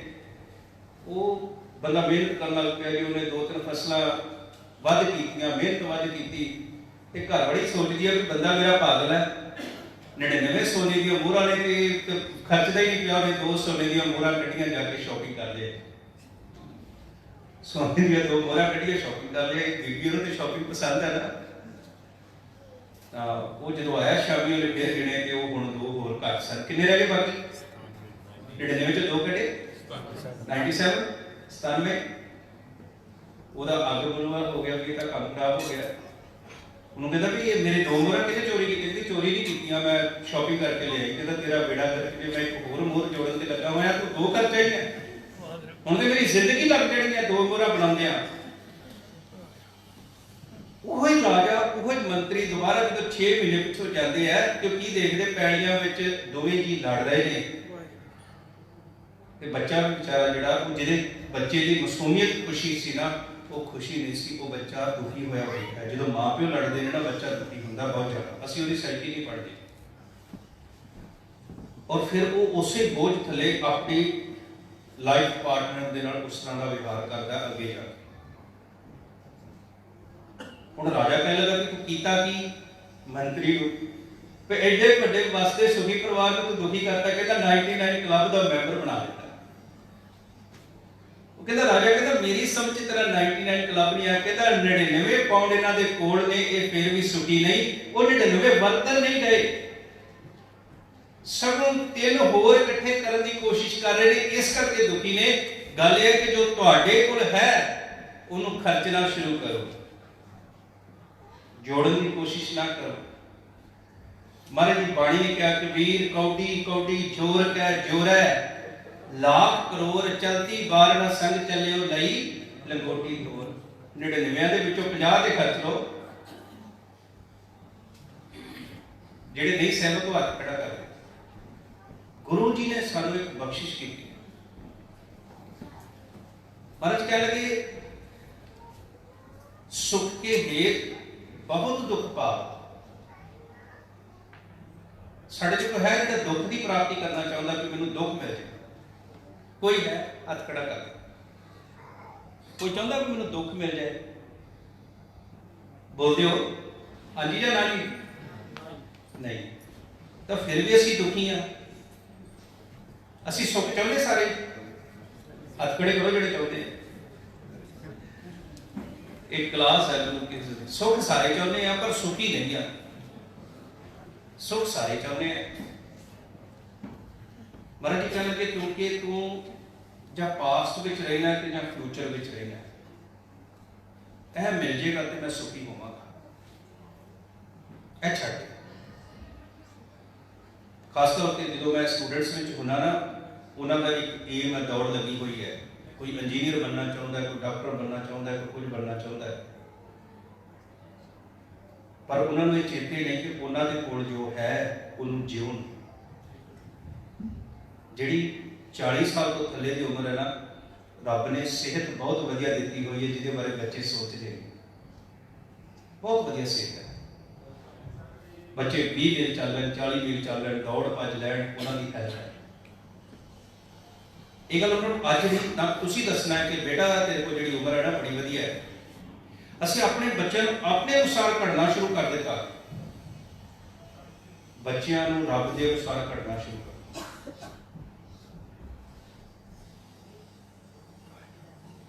ਹੁਣ ਇੱਕ ਗੱਲ ਸਾਡੇ ਵਿੱਚ ਬਜ਼ੁਰਗ ਬੈਠੇ ਹੋਏ ਨੇ, ਕਿਹੜਾ ਬਜ਼ੁਰਗ ਚਾਹੁੰਦਾ ਕਿ ਜੋ ਕੁਝ ਮੇਰੇ ਕੋਲ ਹੈ ਉਹ ਲੈ ਲਓ ਤੇ ਮੈਨੂੰ ਤੰਦਰੁਸਤੀ ਦੇ ਦਿਓ, ਜਵਾਨੀ ਦੇ ਦਿਓ ਵਾਪਸ? ਕੋਈ ਚਾਹੁੰਦਾ? ਜੋ ਮੇਰੇ ਕੋਲ ਹੈ, ਸੁਖੀ ਬਜ਼ੁਰਗ ਵੀ ਨਹੀਂ ਜਿਹਨੇ ਸਾਰਾ ਕੁਝ ਪਾ ਲਿਆ, ਸਾਰਾ ਕੁਝ ਪਾ ਲਿਆ, ਤੇ ਦੁਖੀ ਬਚਪਨ ਵੀ ਅਸੀਂ ਕੀਤਾ ਹੋਇਆ ਜਿਹੜਾ ਸਾਡੇ ਵਰਗਾ ਬਣਨਾ ਚਾਹੁੰਦਾ ਹੈ। ਅਸੀਂ ਪੈਰੈਂਟਸ ਨੇ ਬੱਚਿਆਂ ਨੂੰ ਕਹਿ ਦਿੱਤਾ ਕਿ ਸਾਡੇ ਵਰਗੇ ਬਣੋ ਜਾਂ ਅੰਕਲ ਵਰਗੇ ਬਣੋ, ਜਿਹੜਾ ਅੰਕਲ ਜਿਹੜਾ ਉਹ ਕੰਪਨੀ ਦਾ ਮਾਲਕ ਬਣ ਗਿਆ। ਪਰ ਅੰਕਲ ਨੂੰ ਪੁੱਛ ਕੇ ਦੇਖੋ, ਅੰਕਲ ਵੀ ਦੁਖੀ ਹੈ। ਵਿਚਾਰਨ ਕਰੇ ਸਤਨਾਮ, ਅੰਕਲ ਵਰਗੇ ਨਹੀਂ ਬਣੋ, ਕਿਸੇ ਵਰਗੇ ਨਹੀਂ ਬਣੋ, ਆਪਣੇ ਆਪ ਵਰਗੇ ਬਣੋ। ਦੁਨੀਆ ਦੇ ਵਿੱਚ ਜਿੰਨੀ ਤਰੱਕੀ ਹੋਈ ਹੈ ਨਾ, ਅੱਜ ਜਿੰਨੇ ਰੈਵੋਲੂਸ਼ਨ ਹੋਏ ਨੇ, ਜਿੰਨੀ ਸਾਇੰਸ ਦੀਆਂ ਕਾਢਾਂ ਹੋਈਆਂ ਨੇ, ਉਹਨਾਂ ਨੇ ਲੋਕਾਂ ਦੇ ਪਿੱਛੇ ਨਹੀਂ ਚੱਲੇ। ਜੋ ਬੰਦਾ ਜਿਹਨੇ ਬਲਬ ਬਣਾਇਆ, ਕੀ ਨਾਮ ਦਾ, ਮਨਮੀਤ ਸਿੰਘ ਐਡੀਸਨ, ਜੋ ਸੋਚਦਾ ਵੀ ਠੀਕ ਹੈ ਦੀਵੇ ਨਾਲ ਹੀ ਚੱਲਣ ਦਿਓ, ਤੇ ਜਦੋਂ ਬਲਬ ਬਣਾਉਣ ਵਾਸਤੇ ਬੈਠਾ ਹੋਏਗਾ ਉਹਦੇ ਮਾਂ ਪਿਓ ਨੇ ਗਾਲਾਂ ਕੱਢੀਆਂ ਹੋਣਗੀਆਂ, ਉਹਦੇ ਗੁਆਂਢੀਆਂ ਨੇ ਕਿਹਾ ਹੋਏਗਾ ਕਿ ਯਾਰ ਮੁੰਡਾ ਇਹਨਾਂ ਦਾ ਪਾਗਲ ਹੈ। ਪਰ ਅੱਜ ਉਸੇ ਬਲਬ ਦੀ ਰੋਸ਼ਨੀ ਵਿੱਚ ਅਸੀਂ ਸਾਰੇ ਬੈਠਦੇ ਹਾਂ। ਸਾਡੇ ਅੰਦਰ ਵਾਹਿਗੁਰੂ ਜੀ ਨੇ ਵੱਖਰੀਆਂ ਵੱਖਰੀਆਂ ਕੁਆਲਿਟੀਆਂ ਪਾਈਆਂ। ਜ਼ਰੂਰੀ ਨਹੀਂ ਤੁਹਾਡਾ ਬੱਚਾ ਮੈਥ ਹੀ ਕਰੇ ਤੇ ਤਾਂ ਹੀ ਉਹ ਤੁਹਾਡਾ ਪੁੱਤਰ ਹੈ, ਉਹ ਆਰਟਸ ਵੀ ਕਰ ਸਕਦਾ ਹੈ। ਮੈਂ ਬੱਚਿਆਂ ਦੀ ਗੱਲ ਕਰ ਰਿਹਾ। ਅਸੀਂ ਜ਼ਿੰਦਗੀ ਦੇ ਵਿੱਚ ਸੁੱਖ ਨਹੀਂ ਕਮਾਇਆ, ਪਰ ਅਸੀਂ ਆਪਣੇ ਬੱਚਿਆਂ ਨੂੰ ਦੁੱਖ ਦੇਣ ਦੀ ਕੋਸ਼ਿਸ਼ ਕਰ ਰਹੇ ਹਾਂ। ਇਹ ਸਾਰਾ ਕੁਝ ਦੇਣ ਦੀ ਕੋਸ਼ਿਸ਼ ਕਰ ਰਹੇ ਹਾਂ ਜਿਨ੍ਹਾਂ ਵਿੱਚੋਂ ਮੈਟੀਰੀਅਲ ਹੈ। ਅਸੀਂ 2 ਬੈਡਰੂਮ ਵਿੱਚ ਰਹਿੰਦੇ ਹੋਏ 4 ਬੈਡਰੂਮ ਦੇ ਵਾਸਤੇ ਕੋਸ਼ਿਸ਼ ਕਰ ਰਹੇ ਹਾਂ ਕਿ ਆਪਣੇ ਬੱਚਿਆਂ ਨੂੰ ਖੁਸ਼ੀ ਦੇ ਦਈਏ। ਜੇ ਅਸੀਂ ਖੁਸ਼ ਨਹੀਂ ਤਾਂ ਸਾਡੇ ਬੱਚੇ ਵੀ ਖੁਸ਼ ਨਹੀਂ ਹੋਣਗੇ। ਇਸ ਕਰਕੇ ਗੁਰੂ ਨੇ ਇੱਕ ਬੜੀ ਬਖਸ਼ਿਸ਼ ਕੀਤੀ। ਸੁਖਮਨੀ ਸਾਹਿਬ ਦੀਆਂ ਪਹਿਲੀਆਂ 2 ਲਾਈਨਾਂ ਸਾਰੇ ਪੜ੍ਹੇ ਹੋਏ, ਸਿਮਰੋ ਸਿਮਰ ਸਿਮਰ, ਬੋਲੋ ਜੀ, ਸੁਖ ਪਾਓ। ਗੁਰੂ ਤੇ ਭਰੋਸਾ ਕਰਨਾ ਪੈਣਾ। ਸਿਮਰ ਦਾ ਮਤਲਬ ਤੁਸੀਂ 10 ਸਾਲ ਪਿੱਛੇ ਜਾ ਕੇ ਸਿਮਰ ਸਕਦੇ ਹੋ? 10 ਸਾਲ ਪਿੱਛੇ ਜਾ ਕੇ ਕੋਈ ਚੇਤੇ ਕਰ ਸਕਦੇ ਹੋ? ਬੋਲੋ ਜੀ। 2 ਸਾਲ ਅੱਗੇ ਜਾ ਕੇ ਚੇਤੇ ਕਰ ਸਕਦੇ ਹੋ? ਕਦੋਂ ਚੇਤੇ ਕਰ ਸਕਦੇ ਹੋ? ਬੋਲੋ ਜੀ। ਇਹੋ ਹੀ ਹੈ ਗੁਰੂ ਅਰਜਨ ਦੇਵ ਮਹਾਰਾਜ ਨੂੰ ਬਖਸ਼ਿਸ਼ ਕਰ ਰਹੇ। ਜਿਸ ਚੀਜ਼ ਨੂੰ ਵੀ ਚੇਤੇ ਕਰੋਗੇ ਨਾ, ਜਦੋਂ ਉਹ ਮਿਲ ਜਾਏਗੀ, ਉਹ 2-4 ਘੰਟੇ ਦੀ, 2-4 ਦਿਨ ਦੀ ਖੁਸ਼ੀ ਹੋਵੇਗੀ, ਉਸ ਤੋਂ ਬਾਅਦ ਉਹ ਦੁੱਖ ਵਿੱਚ ਬਦਲ ਜਾਏਗਾ। ਤੁਹਾਡਾ ਮੈਨੂੰ ਸਿਆਣੀ ਉਮਰ ਦੇ ਬੈਠੇ ਹੋ ਐਸਾ ਤਜਰਬਾ ਹੈ। ਮੰਨ ਲਓ ਤੁਸੀਂ ਸੋਚਿਆ ਵੀ ਵੱਡਾ ਘਰ ਲੈ ਲੈਂਦੇ ਆ ਜਾਂ ਵੱਡੀ ਗੱਡੀ ਲੈ ਲੈਂਦੇ ਆ, ਉਹ 2-4 ਦਿਨ ਵਧੀਆ ਲੱਗਦੇ, ਉਹਦੇ ਫੰਕਸ਼ਨ ਜੇ ਉਹ ਸਾਰਾ ਕੁਝ, ਉਸ ਤੋਂ ਬਾਅਦ ਉਹ ਨਾਰਮਲ ਜਿਹਾ ਹੋ ਜਾਂਦਾ ਹੈ। ਫਿਰ ਜਦੋਂ ਸਾਨੂੰ ਉਹਦੀ ਕਿਸ਼ਤ ਦੇਣੀ ਪੈਂਦੀ ਹੈ ਗੱਡੀ ਦੀ, ਜਾਂ ਤੇਲ ਜ਼ਿਆਦਾ ਖਾਂਦੀ ਹੈ, ਫਿਰ ਸੋਚਦੇ ਯਾਰ ਪਹਿਲੀ ਗੱਡੀ ਚੰਗੀ ਨਹੀਂ, ਸਸਤੀ ਸੀ। ਕੁਝ ਵੀ ਤੁਸੀਂ ਕੁਝ ਵੀ ਅਚੀਵ ਕਰਦੇ, ਸਾਰੀ ਜ਼ਿੰਦਗੀ ਲਾ ਦਿਓ, ਪਰ ਜਦੋਂ ਤੁਸੀਂ ਉਹ ਅਚੀਵਮੈਂਟ ਦੇ ਸਿਖਰ ਤੇ ਪਹੁੰਚੋਗੇ ਨਾ, and you will find I find nothing, ਮੈਨੂੰ ਕੁਝ ਵੀ ਨਹੀਂ ਮਿਲਿਆ, ਕਿਉਂਕਿ ਉੱਥੋਂ ਇੱਛਾ ਹੋਰ ਸ਼ੁਰੂ ਹੋ ਜਾਂਦੀ ਹੈ। ਉੱਥੋਂ ਹੋਰ ਇੱਛਾ ਸ਼ੁਰੂ ਹੋ ਜਾਂਦੀ ਹੈ। ਤੇ ਫਿਰ ਪ੍ਰੋਬਲਮ ਕਿੱਥੇ ਹੈ? ਗੁਰੂ ਕਹਿੰਦੇ ਸੁਖ ਕੇ ਹੇਤ ਬਹੁਤ ਦੁੱਖ ਪਾਵਤ। ਚਲੋ ਇੱਕ ਗੱਲ ਤੁਸੀਂ ਸਾਰੇ ਦੱਸੋ, ਇਹ ਜਿਹੜੀਆਂ ਇੰਨੀਆਂ ਚੀਜ਼ਾਂ ਲਿਖੀਆਂ, ਇਹਨਾਂ ਦੇ ਵਿੱਚ ਸੁੱਖ ਮਿਲ ਸਕਦਾ? ਇਹ ਨਾ ਵੀ ਹੋਣ ਤੇ ਸੁੱਖ ਮਿਲ ਸਕਦਾ ਕਿ ਨਹੀਂ ਮਿਲ ਸਕਦਾ? ਹਾਂਜੀ ਬੋਲੋ ਸਾਰੇ, ਉੱਚੀ ਬੋਲੋ ਸਾਰੇ, ਮੈਂ ਜੀ ਤੁਹਾਨੂੰ ਸੁਣਨਾ। ਬੋਲ ਮਿਲ ਸਕਦਾ? ਜੇ ਕੱਚਾ ਘਰ ਹੋਵੇ ਕਿ ਉੱਥੇ ਸੁੱਖ ਮਿਲ ਸਕਦਾ? ਮਿਲਿਆ ਹੀ ਹੈ ਜੀ। ਜੇ ਪੈਸੇ ਥੋੜੇ ਹੋਣ ਤੇ ਉੱਥੇ ਸੁੱਖ ਮਿਲ ਸਕਦਾ? ਜੇ ਬੱਚੇ ਦੇ ਵੱਲੋਂ ਮਾਰਕਸ ਘੱਟ ਆ ਗਏ ਤੇ ਉੱਥੇ ਸੁੱਖ ਮਿਲ ਸਕਦਾ? ਉਹ ਕਿਉਂ ਬੱਚੇ ਨੂੰ ਕਹਿੰਦਾ ਵੀ ਕਾਕਾ ਤੇਰੀ ਉਮਰ 'ਚ ਗਵਾਂਢੀਆਂ ਦਾ ਮੁੰਡਾ ਜਿਹੜਾ ਮੈਰਿਟ ਦੇ ਵਿੱਚੋਂ ਪਾਸ ਹੋ ਕੇ 골ਡ ਮੈਡਲ ਆਇਆ, ਤੇ ਬੱਚਾ ਕੋ ਕਹਿੰਦਾ ਵੀ ਬਾਪੂ ਤੇਰੀ ਉਮਰ ਦੇ ਵਿੱਚ ਰਜੀਵ ਦਾ ਵੀ ਪ੍ਰਧਾਨ ਮੰਤਰੀ ਬਣ ਗਿਆ ਹਿੰਦੁਸਤਾਨ ਦਾ। ਕੰਪੈਰੀਜ਼ਨ ਨਾ ਕਰੋ। ਜਿਹੜਾ ਸੁੱਖ ਹੈ ਨਾ, ਸਤਿਗੁਰੂ ਦੇਖੋ ਇੱਕ ਬੜੀ ਪਿਆਰੀ ਚੀਜ਼ ਤੁਹਾਨੂੰ ਮਿਲਦੀ ਹੈ, ਉਹ ਮਿਲਦਾ ਸਾਨੂੰ ਕੜਾਹ ਪ੍ਰਸ਼ਾਦ। ਉਚਾਰਨ ਕਰੇ ਸਤਨਾਮ।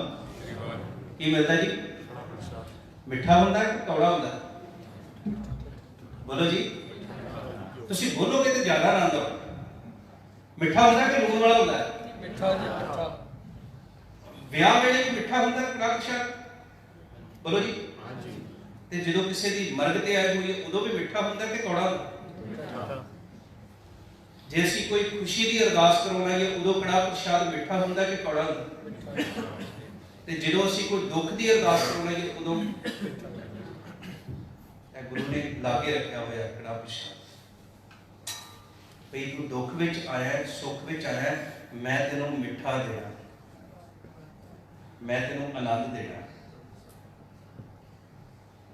ਗੁਰੂ ਕੋਲ ਹੈ ਮਿਠਾਸ। ਪਰ ਇੱਕ ਗੱਲ ਹੋਰ ਬੇਨਤੀ ਕਰਦੇ ਹਾਂ, ਜ਼ਿੰਦਗੀ ਦਾ ਇੱਕ ਬੜਾ ਵੱਡਾ ਦੁੱਖ ਹੈ ਕਿ ਅਸੀਂ ਦੂਸਰਿਆਂ ਦੇ ਕੋਲੋਂ ਖੁਸ਼ੀ ਲੱਭ ਰਹੇ ਹਾਂ। ਮੈਂ ਆਪਣੇ ਬੱਚੇ ਕੋਲੋਂ, ਆਪਣੀ ਘਰਵਾਲੀ ਕੋਲੋਂ, ਆਪਣੇ ਮਾਂ ਪਿਓ ਕੋਲੋਂ, ਆਪਣੇ ਗੁਆਂਢੀਆਂ ਕੋਲੋਂ ਖੁਸ਼ੀ ਲੱਭ ਰਿਹਾ, ਤੇ ਖੁਸ਼ੀ ਕਿੱਥੇ ਹੈ? ਕਿੱਥੇ ਹੈ? ਸਾਰੇ ਬੋਲਿਓ, ਕਿੱਥੇ ਹੈ? ਸਾਡੇ ਅੰਦਰ ਹੈ। ਨੌਨਿਤ ਅੰਮ੍ਰਿਤ ਪ੍ਰਭ ਕਾ ਨਾਮ ਦੇ ਹੀ ਮੈਂ।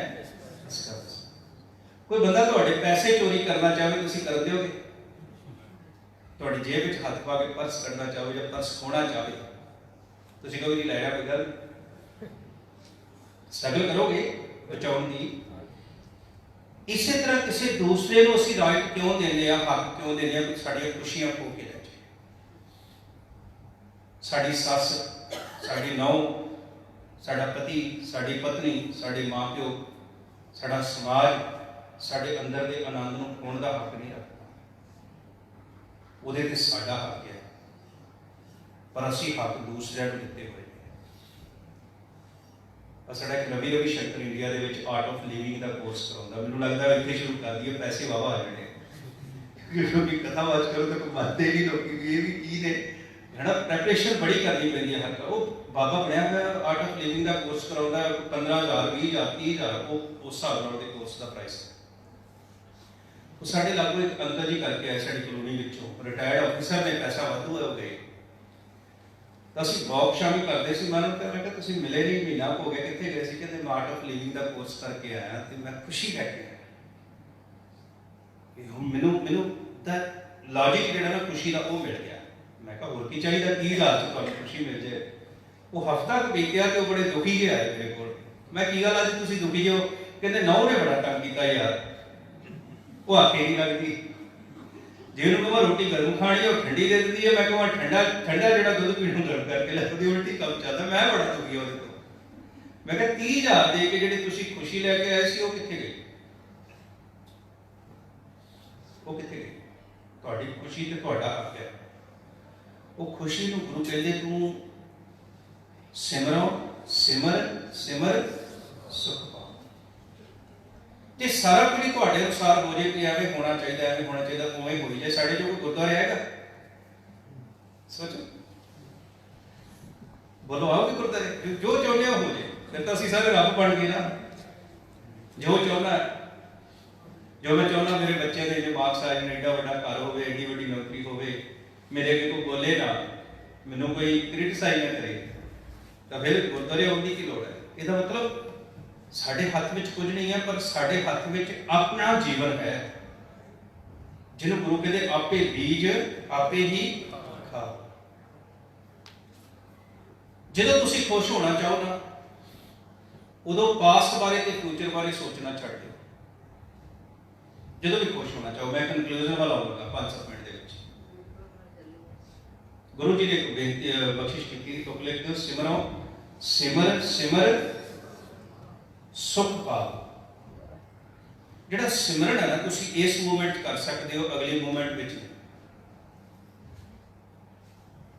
ਨਿਤਨੇਮ ਅਸੀਂ ਕਰਦੇ ਹਾਂ। ਨਿਤਨੇਮ ਤਾਂ ਅਸੀਂ ਕਰ ਰਹੇ ਹੁੰਦੇ ਹਾਂ, ਪਰ ਸਾਡਾ ਮਾਈਂਡ ਜਿਹੜਾ ਬਹੁਤ ਕੁਝ ਹੋਰ ਕਰ ਰਿਹਾ ਹੁੰਦਾ, ਉਹ ਸਿਮਰਨ ਨਹੀਂ ਕਰ ਰਿਹਾ ਹੁੰਦਾ। ਵਾਹਿਗੁਰੂ ਵਾਹਿਗੁਰੂ ਜਪ ਰਹੇ ਹੁੰਦੇ ਆ। ਇਹ ਮਤਲਬ ਨਹੀਂ ਕਿ ਕੋਈ ਤੇਜ਼ ਜਪਦਾ ਜਾਂ ਹੌਲੀ ਜਪਦਾ, ਪਰ ਵਾਹਿਗੁਰੂ ਕਹਿਣ ਪਿੱਛੇ ਫੀਲਿੰਗ ਕਿੱਥੇ ਹੈ? ਵਾਹ ਦਾ ਮਤਲਬ ਹੈ ਅਚਰਜ। ਜਦੋਂ ਕੋਈ ਹੈਰਾਨੀ ਜਿਹਨੇ ਕੰਮ ਕਰਦਾ ਸੀ ਕਹਿੰਦੇ ਆ ਵਾਹ। ਜੇ ਕੋਈ ਜੋ ਵਧੀਆ ਕੀਤਾ ਤੇ ਉਹਨੂੰ ਅਸੀਂ ਕਹਿੰਦੇ ਆ ਵਾਹ। ਪਰ ਵਾਹਿਗੁਰੂ ਦੇ ਕਿਸੇ ਵਧੀਆ ਗੁਣ ਨੂੰ ਤੇ ਅਸੀਂ ਚਿਤਾ ਰਿਹਾ ਨਹੀਂ, ਅਸੀਂ ਵਾਹਿਗੁਰੂ ਵਾਹਿਗੁਰੂ ਕੀਤਾ। ਉੱਥੇ ਤੇ ਉਹਦੀ ਕੁਦਰਤ ਦੇਖ ਕੇ, ਉਹਦਾ ਦਿੱਤਾ ਹੋਇਆ ਜੀਵਨ ਦੇਖ ਕੇ, ਉਹਦੇ ਦਿੱਤੇ ਹੋਏ ਸਾਰਾ ਕੁਝ ਦੇਖ ਕੇ ਤੇ ਮੂੰਹ ਚੋਂ ਨਿਕਲਣਾ ਚਾਹੀਦਾ ਸੀ ਵਾਹ ਗੁਰੂ ਜਪਜੀ ਸਾਹਿਬ ਦਾ ਪਾਠ ਕਰਦੇ ਆ, ਗੁਰੂ ਸਾਹਮਣੇ ਹਾਜ਼ਰ ਨਾਜ਼ਰ ਜਾਣ ਕੇ ਕਹਿਣਾ ਚਾਹੀਦਾ ਸੀ, ਗੁਰਾ ਇੱਕ ਦੇਹ ਬੁਝਾਈ ਸਭਨਾ ਜੀਆਂ ਕਾ ਇੱਕ ਦਾਤਾ ਸੋ ਮੈਂ ਵਿਸਰਨਾ। ਗੁਰੂ ਤੇ ਹੈ ਹੀ, ਗੁਰੂ ਨੂੰ ਆਵਾਜ਼ ਦੇ ਰਹੇ, ਆਵਾਜ਼ ਤਨ ਦੇ ਰਿਹਾ, ਜ਼ੁਬਾਨ ਦੇ ਰਹੀ, ਮਨ ਤਾਂ ਆਪਣੀਆਂ ਚਿੰਤਾਵਾਂ 'ਚ ਲੱਗਿਆ ਹੋਇਆ। ਇਹ ਜਿਹੜੀ ਹੈਪੀਨੈਸ ਸਤਿਗੁਰੂ ਗੁਰੂ ਗ੍ਰੰਥ ਸਾਹਿਬ ਮਹਾਰਾਜ ਜੀ ਨੇ ਦਿੱਤੀ ਹੈ ਨਾ, ਜਿੰਨਾ ਤੁਸੀਂ ਕਹਿੰਦੇ ਅਸੀਂ ਕਹਿੰਦੇ, ਇਸ ਤੋਂ ਬਾਅਦ ਅਸੀਂ ਹੈਪੀ ਨਹੀਂ ਆ, ਜੋ ਕੁਝ ਕਰਕੇ ਵੀ ਆਨੰਦ ਵਿੱਚ ਨਹੀਂ ਆ। ਕੁਝ ਕਰਦੇ ਰਹਿਣਾ ਤੇ ਪੋਜ਼ਿਟਿਵ ਕਰਦੇ ਰਹਿਣਾ। ਮੈਂ ਇੱਕ ਗੋਰੇ ਨੇ ਮੈਨੂੰ ਇੱਕ ਸਟੋਰੀ ਸੁਣਾਈ, ਮੇਰੇ ਨਾਲ ਟਰੈਵਲ ਕਰਦੇ ਆ, ਉਹ ਕਹਿੰਦਾ ਮੈਂ ਹਸਪੀਟਲ ਗਿਆ ਦਿਖਾਉਣ ਵਾਸਤੇ, ਤਾਂ ਉੱਥੇ ਇੱਕ ਲੇਡੀ ਸੀ 75 ਕੁ ਸਾਲ ਦੀ, ਤਾਂ ਉਹ ਫਲਾਵਰਸ ਰੱਖ ਕੇ ਗਈ ਉੱਥੇ ਆਫਿਸ ਦੇ ਵਿੱਚ, ਤਾਂ ਬੜੀ ਖੁਸ਼ ਸੀ। ਮੈਂ ਬੜਾ ਹੈਰਾਨ ਹੋਇਆ ਵੀ ਇੱਥੇ ਤਾਂ ਮਰੀਜ਼ ਬੁੱਢੇ ਜੇ ਉਹ ਮਰਨ ਕੰਢੇ ਪਏ ਹੋਏ ਤੇ ਇਹਨਾਂ ਵਿੱਚ ਫੁੱਲ ਉਹ ਵੀ ਖੁਸ਼ੀ ਨਾਲ ਕੇ ਰੱਖੇ ਜਾਵੇ। ਕਹਿੰਦਾ ਮੈਂ ਡਾਕਟਰ ਨੂੰ ਕਿਹਾ ਕਿ ਇਹ ਕੀ ਹੋ ਰਿਹਾ ਹੈ, ਕੀ ਹੈ, ਮਰੀਜ਼ ਹੈ? ਕਹਿੰਦਾ ਨਹੀਂ, ਮਰੀਜ਼ ਨਹੀਂ ਹੈ। ਦੇਖੋ ਦੁੱਖ ਦੇ ਵਿੱਚੋਂ ਸੁੱਖ ਕਿਵੇਂ ਲੱਭਿਆ ਉਸ ਔਰਤ ਨੇ। ਕਹਿੰਦਾ ਵੀ ਇਹਦੇ ਬੇਟੇ ਦੀ ਤੇ ਹਸਬੈਂਡ ਦੀ ਐਕਸੀਡੈਂਟ ਵਿੱਚ ਡੈਥ ਹੋ ਗਈ, ਦੋਵੇਂ ਲੋਕ ਮਰ ਗਏ। ਇਹ ਘਰ ਵਿੱਚ ਪਈ ਰਹੀ, ਖਾਣਾ ਪੀਣਾ ਛੱਡ ਦਿੱਤਾ, ਸਭ ਕੁਝ ਛੱਡ ਦਿੱਤਾ,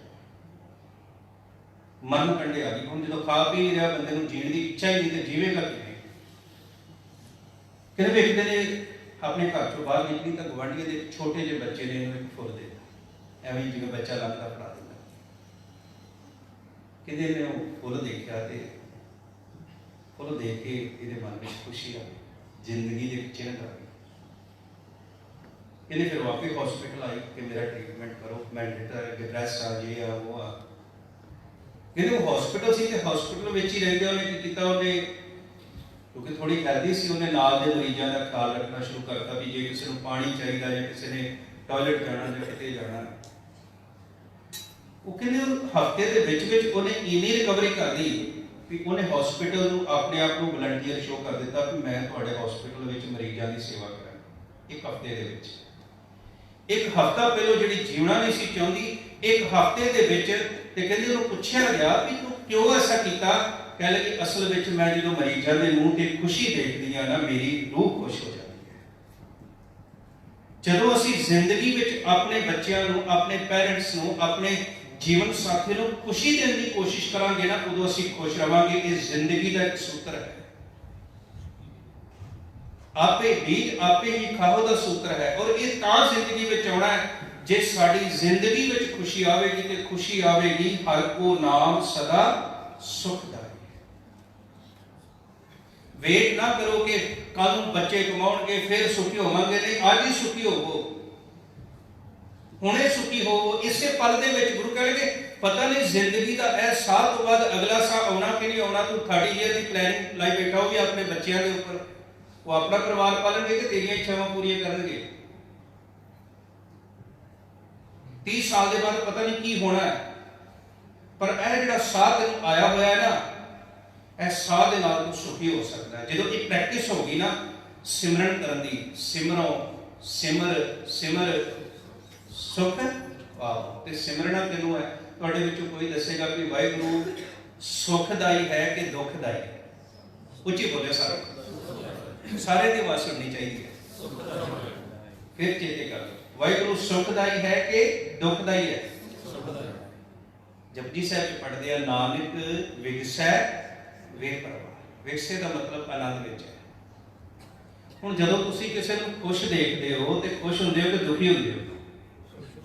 ਖੁਸ਼ ਹੁੰਦੇ। ਜਦੋਂ ਤੁਸੀਂ ਵਾਹਿਗੁਰੂ ਦਾ ਚਿੰਤਨ ਕਰੋਗੇ ਫਿਰ ਤੁਸੀਂ ਵੀ ਖੁਸ਼ ਹੋਵੋਗੇ। ਨਾਨਕ ਭਗਤਾਂ ਸਦਾ ਵਿਗਾਸ।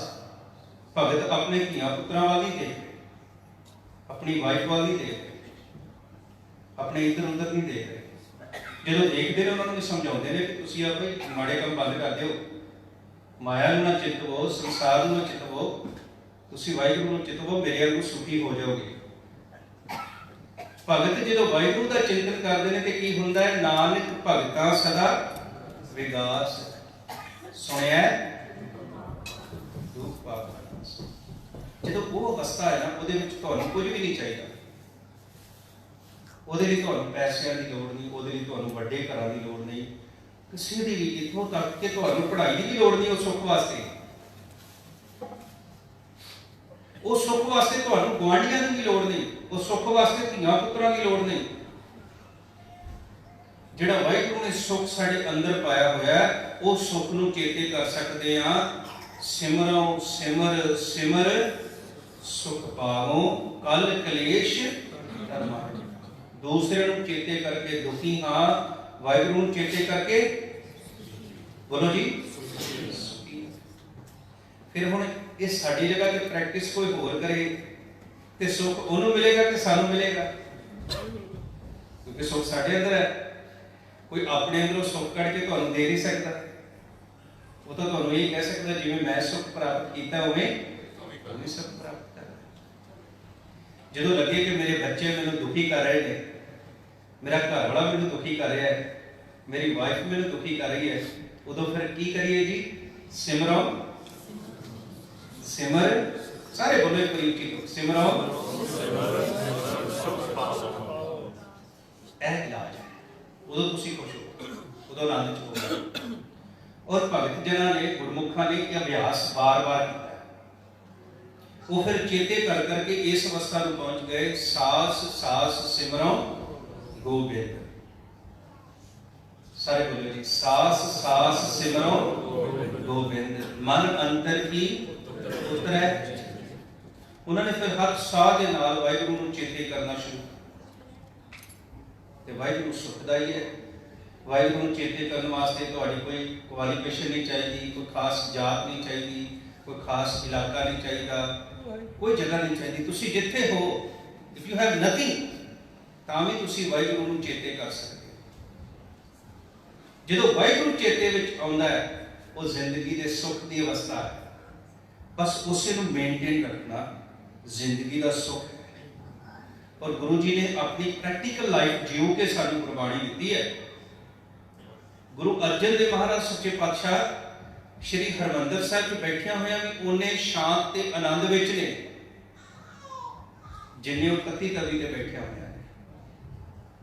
ਸਰੀਰ ਸਾਡਿਆ, ਅਸੀਂ ਜਦੋਂ ਸਾਖੀ ਸੁਣਾਉਂਦੇ ਆ ਜਾਂ ਇਤਿਹਾਸ ਪੜ੍ਹਦੇ ਆ, ਅਸੀਂ ਦੁਖੀ ਹੁੰਦੇ ਆ, ਪਰ ਗੁਰੂ ਅਰਜਨ ਦੇਵ ਮਹਾਰਾਜ ਦੁਖੀ ਨਹੀਂ ਹੈ, ਕਿਉਂਕਿ ਉਹਨਾਂ ਨੇ ਅੰਦਰ ਦੇ ਸੁੱਖ ਨਾਲ ਜੁੜ ਚੁੱਕੇ ਨੇ। ਉਹਨਾਂ ਨੂੰ ਬਾਹਰ ਦੇ ਸਰੀਰ ਦਾ ਸੁੱਖ, ਹੁਣ ਸਰੀਰ ਦਾ ਸੁੱਖ ਕੀ ਹੈ? ਅਸੀਂ ਚੱਗੇ ਪੜੇ ਆਪਣੇ ਮੋਬਾਈਲ ਚਲਾ ਰਹੇ ਹਾਂ, ਖੁਸ਼ ਆ, ਪਰ ਕੰਪਨੀਆਂ ਬੈਠੀਆਂ ਹੋਈਆਂ ਪਲਾਨ ਕਰ ਰਹੀਆਂ ਕਿ 6 ਮਹੀਨੇ ਪਿੱਛੇ ਇਹਨਾਂ ਨੂੰ ਭੱਠੋ ਕਿਵੇਂ ਪਾਉਣਾ ਹੈ, ਨੈਕਸਟ ਮਾਡਲ ਕੱਢ ਕੇ। ਉਹ ਕਰਦੀਆਂ ਕਿ ਉਹਨਾਂ ਨੇ 2 ਮਹੀਨੇ ਪਹਿਲਾਂ ਐਡ ਕਰਨੀ ਸ਼ੁਰੂ ਕਰ ਦੇਣੀ ਹੈ S10 ਦੀ, ਇਹ ਬੜਾ ਵਧੀਆ ਮੋਬਾਈਲ ਜੇ। ਤਾਂ ਫਿਰ ਅਸੀਂ ਕੀ ਕਰਨਾ? ਸਾਨੂੰ 9 ਜਿਹੜਾ 8 ਜਿਹੜਾ ਬੁਰਾ ਲੱਗਣ ਲੱਗ ਪੈਣਾ। ਅਸੀਂ 9 ਜਾਂ ਕੋਈ ਵੀ ਮੋਬਾਈਲ ਜਿਹੜਾ ਨੈਕਸਟ ਮਾਡਲ ਆ ਰਿਹਾ ਉਹ ਖਰੀਦਣ ਵਾਸਤੇ ਅਸੀਂ ਐਫਰਟ ਸ਼ੁਰੂ ਕਰ ਦੇਣਾ ਕਿ ਸਾਡੇ ਮਨ ਚ ਆਉਣਾ ਜਿੱਦਣ ਮੋਬਾਈਲ ਆਇਆ ਨਾ ਉਧਰ ਮੈਂ ਸੁਖੀ ਹੋਣਾ। ਜਿੰਨੇ ਸਾਡੀ ਜੇਬਾਂ ਚ ਮਾਡਲ ਪਏ ਹੋਏ ਅਸੀਂ ਸੁਖੀ ਥੋੜੀ ਹੈ। ਇਹਨੂੰ ਗੁਰਬਾਣੀ ਵਿੱਚ ਮ੍ਰਿਗ ਤ੍ਰਿਸ਼ਨਾ ਕਿਹਾ ਗਿਆ। ਮ੍ਰਿਗ ਤ੍ਰਿਸ਼ਨਾ। ਇੰਡੀਆ ਜਿਹੜੀ ਸਫ਼ਰ ਕਰਦੇ ਆ, ਤੁਸੀਂ ਦੇਖਿਆ ਰੋਡਸ ਦੇ ਉੱਪਰ ਗਰਮੀਆਂ ਦੇ ਵਿੱਚ ਦੂਰ ਪਾਣੀ ਨਜ਼ਰ ਆਉਂਦਾ। ਦੇਖਿਆ ਕਿੰਨਿਆਂ ਨੇ ਦੇਖਿਆ? ਖੜੇ ਕਰੋ, ਕਾਟੋ ਭੈਣੋ, ਤੁਸੀਂ ਤਾਂ ਦੇਖਿਆ ਹੋਵੇਗਾ, ਤੁਸੀਂ ਕਿਹੜੀ ਅੱਖਾਂ ਬੰਦ ਕੀਤੀਆਂ ਹੋਣਗੀਆਂ ਉੱਥੇ? ਦੇਖਿਆ ਰੋਡਸ ਦੇ ਉੱਪਰ ਗਰਮੀਆਂ 'ਚ ਜਾ ਰਹੇ, ਦੂਰ ਪਾਣੀ ਨਜ਼ਰ ਆਉਂਦਾ ਹੈ, ਪਰ ਜਦੋਂ ਗੱਡੀ ਉੱਥੇ ਪਹੁੰਚਦੀ ਹੈ ਪਾਣੀ ਹੁੰਦਾ ਨਹੀਂ। ਫਿਰ ਦੂਰ ਨਜ਼ਰ ਆਉਂਦਾ ਹੈ, ਗੱਡੀ ਚੱਲਦੀ ਜਾਂਦੀ ਹੈ, ਪਾਣੀ ਅੱਗੇ ਹੁੰਦਾ ਜਾਂਦਾ, ਅਸਲ 'ਚ ਪਾਣੀ ਹੁੰਦਾ ਨਹੀਂ, it's a reflection of water. ਇਸੇ ਤਰ੍ਹਾਂ ਹੀ ਜ਼ਿੰਦਗੀ ਅਸੀਂ ਬਤੀਤ ਕਰ ਰਹੇ ਹਾਂ ਕਿ ਉਦੋਂ ਸੁਖੀ ਹੋਵਾਂਗੇ, ਉਦੋਂ ਸੁਖੀ ਹੋਵਾਂਗੇ, ਉਦੋਂ ਸੁਖੀ ਹੋਵਾਂਗੇ। ਗੁਰੂ ਕਹਿਣ ਲੱਗੇ ਨਹੀਂ, ਤੂੰ ਹੁਣੇ ਸੁਖੀ ਹੋ। ਉਚਾਰਨ ਕਰੇ ਸਤਿਨਾਮ। ਹੁਣੇ ਅੱਜ ਹੀ ਇਸੇ ਹੀ ਪਲ ਦਮ ਦਮ ਸਦਾ ਸੰਭਾਲ ਦਾ ਦਮ ਨਾ ਬਿਰਥਾ ਜਾਏ। ਮਹਾਰਾਜ ਕਹਿਣ ਲੱਗੇ ਜੋ ਹੋਵਾ ਹੋਵਤ ਸੋ ਜਾਣੈ, ਪ੍ਰਭ ਆਪਣੇ ਕਾ ਹੁਕਮ ਪਛਾਨੈ, इसकी महिमा कौन बखानो, तिसका गुण कहे एक ना जानो। ਜ਼ਿੰਦਗੀ ਨੂੰ ਪੋਜ਼ਿਟਿਵ ਰੱਖਣਾ ਸਿੱਖ ਲਈਏ। ਜੇ ਸਾਡੇ ਪਰਿਵਾਰ ਦੇ ਵਿੱਚ ਕੁਝ ਔਗਣ ਨੇ ਤਾਂ ਉਹਨਾਂ ਵਿੱਚ ਬਹੁਤ ਸਾਰੇ ਗੁਣ ਵੀ ਨੇ, ਉਹਨਾਂ ਗੁਣਾਂ ਨੂੰ ਚੇਤੇ ਕਰਕੇ ਅਸੀਂ ਖੁਸ਼ ਹੋ ਸਕਦੇ ਹਾਂ, ਪਰਿਵਾਰ ਨੂੰ ਵੀ ਖੁਸ਼ ਰੱਖ ਸਕਦੇ ਹਾਂ। ਗੁਰੂ ਜੀ ਨੇ ਸਾਨੂੰ ਫੁੱਲ ਚੁੱਕ ਲਈ ਸੰਸਾਰ ਵਿੱਚ ਭੇਜਿਆ ਚੰਗੇ ਗੁਣਾਂ ਦੀ ਸਾਂਝ ਕਰਨ ਵਾਸਤੇ, ਔਰ ਇਹ ਚੇਤੇ ਰੱਖਣਾ ਪਰਮਾਤਮਾ ਦੇਖ ਰਿਹਾ ਹੈ ਕਿ ਅਸੀਂ ਦੂਸਰਿਆਂ ਨੂੰ ਕੀ ਦੇ ਰਹੇ ਹਾਂ, ਉਹਦੇ ਬਦਲੇ ਵਿੱਚ ਸਾਨੂੰ ਜ਼ਰੂਰ ਮਿਲਦਾ ਹੈ। ਇਸ ਕਰਕੇ ਮਹਾਤਮਾ ਬੁੱਧ ਨੂੰ ਕਿਸੇ ਬੰਦੇ ਨੇ ਜਾ ਕੇ ਤੇ ਗਾਲਾਂ ਕੱਢ ਦਿੱਤੀਆਂ ਤੇ ਚੁੱਪ ਕਰਕੇ ਬੈਠੇ ਰਹੇ। ਉਹ ਕਹਿੰਦਾ ਜਦੋਂ ਗਾਲਾਂ ਗੂਲਾਂ ਕੱਢ ਕੇ ਹਟ ਗਿਆ, ਕਹਿੰਦਾ ਤੁਸੀਂ ਬੋਲਦੇ ਕਿਉਂ ਨਹੀਂ? ਕਹਿੰਦਾ ਮੈਂ ਕੀ ਬੋਲਾਂ, ਬੋਲੀ ਜਾ ਰਿਹਾ। ਕਹਿੰਦਾ ਨਹੀਂ ਮੈਂ ਤਾਂ ਇੰਨੀਆਂ ਗਾਲਾਂ ਦਿੱਤੀਆਂ, ਕਹਿੰਦੇ ਮੈਂ ਕੋਈ ਲਈ ਨਹੀਂ। ਮੈਨੂੰ ਚੀਜ਼ ਦੇ ਰਹੇ, ਜੇ ਮੈਂ ਨਾ ਲਵਾਂਗਾ ਤੇ ਕਿਹਦੀ ਹੋਏਗੀ? ਤੇਰੀ ਹੋਏਗੀ। ਇਸ ਕਰਕੇ ਉਹ ਚੀਜ਼ ਦੇਣ ਦੀ ਕੋਸ਼ਿਸ਼ ਕਰੋ ਜਿਹੜੀ ਵਾਪਸ ਆਵੇ ਤਾਂ ਸਾਨੂੰ ਖੁਸ਼ੀ ਹੋਵੇ। ਉਚਾਰਨ ਕਰੇ ਸਤਨਾਮ। ਇਹ ਲਾਅ ਆਫ ਨੇਚਰ ਹੈ, ਆਪੇ ਬੀਜ ਆਪੇ ਹੀ ਖਾਓ। ਸੋ ਅੱਜ ਦਾ ਸਬਜੈਕਟ ਸੀ, ਮੈਂ ਚਾਹੁੰਦਾ ਸੀ ਤੁਸੀਂ ਜ਼ਿਆਦਾ ਬੋਲਦੇ, ਪਰ ਅਗਲੀ ਵਾਰੀ ਜਦੋਂ ਇਸ ਤਰ੍ਹਾਂ ਗੱਲ ਕਰਾਂਗੇ ਤਾਂ ਇਹ ਨਾ ਕਹਿਣਾ ਮੇਰਾ ਘਰ ਵਾਲਾ ਮਾੜਾ, ਮੇਰੀ ਘਰ ਵਾਲੀ ਮਾੜੀ ਹੈ, ਮੈਂ ਬੱਚਿਆਂ ਕਰਕੇ ਦੁਖੀ ਆ, ਮੈਂ ਸਮਾਜ ਕਰਕੇ ਦੁਖੀ ਆ। ਨਹੀਂ, ਮੈਂ ਉਹਨਾਂ ਤੋਂ ਆਸ ਜ਼ਿਆਦਾ ਲਾਈ ਬੈਠਾ, ਇਸ ਕਰਕੇ ਦੁਖੀ ਆ। ਮੈਂ ਆਸ ਵਾਹਿਗੁਰੂ ਤੇ ਲਾ ਦੇਵਾਂ ਤੇ ਮੈਂ ਸੁਖੀ ਹੋਵਾਂ। ਹੋਈਆਂ ਗਲਤੀਆਂ ਦੀ ਖਿਮਾ ਜੀ। ਫਤਿਹ ਕਰਕੇ ਬੁਲਾਓ। ਵਾਹਿਗੁਰੂ ਜੀ ਕਾ ਖਾਲਸਾ, ਵਾਹਿਗੁਰੂ ਜੀ। ਕਮੇਟੀ ਵਾਲੇ ਨੂੰ ਆਪਣੀ ਫੀਡਬੈਕ ਦੇ ਕੇ ਜਾਏ ਵੀ ਤੁਹਾਨੂੰ ਚੰਗਾ ਲੱਗਾ ਕਿ ਮਾੜਾ ਲੱਗਾ, ਫਿਰ ਅਸੀਂ ਹੋਰ ਸਬਜੈਕਟ ਦੇ ਉੱਪਰ ਇਹ ਲੈਕਚਰ ਕਰਾਂਗੇ। ਸਰ